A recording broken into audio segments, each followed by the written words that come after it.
Hello.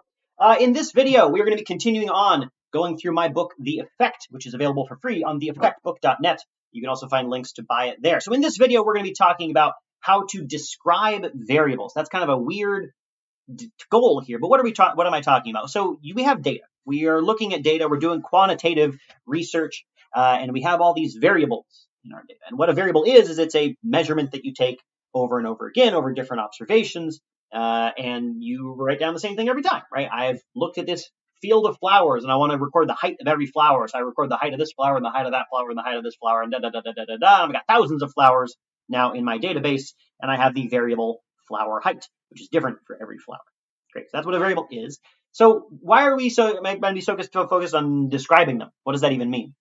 Describing a variable is taking that entire data set of flower heights that we have, and I want to be able to tell somebody what that variable looks like, right? I want to be able to describe for them what is in that variable, right? What is it generally? What does a typical flower height look like? How much does it vary? Are there a lot of short flowers and tall flowers, or are they all pretty much the same height, right? My goal here is, without making somebody look through my entire data set of thousands of flower heights and figure it all out for themselves, I want to be able to summarize or describe for them what that variable is. And so in this video, we're going to be focusing on just one variable at a time, and we'll do that for a couple of videos, and then I'll talk about how to look at the relationship between different variables and describe those. So in this video specifically, I'm going to talk about the different kinds of variables that we might see, which will, of course, call for different kinds of descriptions. So a sort of quick rundown here. There are going to be 5 main kinds of variables that at least that I'm going to think about. I'm sure you can think of a couple corner cases that don't fit into these. First, continuous variables. Continuous variables are variables that can really take any value, perhaps any value within a certain range, but it can also get more finely detailed. So for example, the flower heights that I mentioned, right? How tall is a flower? Well, it's not that this flower is 10 inches tall and this flower is 11 inches tall, but I mean, really, this flower is 10.132765 inches tall if I really measure it precisely enough, and this other one is 11.12321, right? When you have a continuous variable, there's no, next value up. It moves continuously, right? It's not that this flower is the next highest compared to that other flower. It's that it's just a little bit higher, right? That's what a continuous variable is. It can take anything in a range of values as long as you measure it precisely enough. So that's one, continuous variables. Next up is count variables. A count variable is just like it sounds. It is a count of something. You are counting up how many of something there are. This can only be a whole number because you can only count whole numbers. So for example, this might be how many flowers are in the field today. That could be a count variable. So this can go from 0 all the way up to really, really big. And this is going to be important when we're describing them because we're going to need to take into account it's always going to be a whole number. It can't be negative. You can't count something a negative number of times, usually, at least in some weird corner cases. But that's going to be the second kind of variable that we're looking at, which is count data. Coming up behind that is ordinal data. What ordinal data is it's data where there's not really a number there, right? We might use a number to describe it, but it's not really numerical. Really what it is ordered. So you might have something that is more than something else, but it's not necessarily clear how much more. So for example, education is a great example of this. So you might have somebody with an elementary school education, somebody else with a middle school education, somebody else with a high school education, somebody else with a college education, somebody else with a PhD, whatever, right?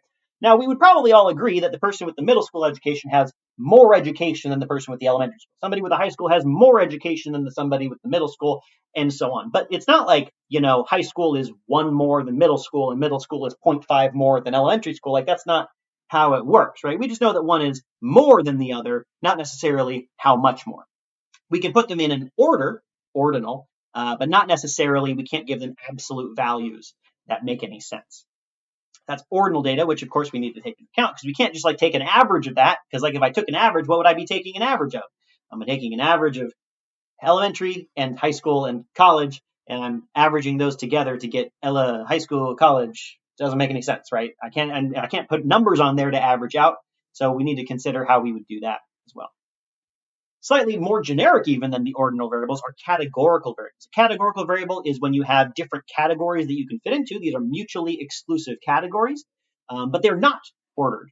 So, in the case of, elementary, middle, high school, we sort of could generally agree probably that middle school is more than elementary school. High school is more than middle school. I'm using American education terms here. But you can imagine there's probably similar systems in whatever country you're in where you got, different levels of schooling. Categorical, there's no such order. We have different categories, but it's not that such as one is more than the other, they're just different. So for example, you might have, keeping with education, you might have college majors. Somebody might be an engineering major. Somebody else might be a biology major. Somebody else might be an English major.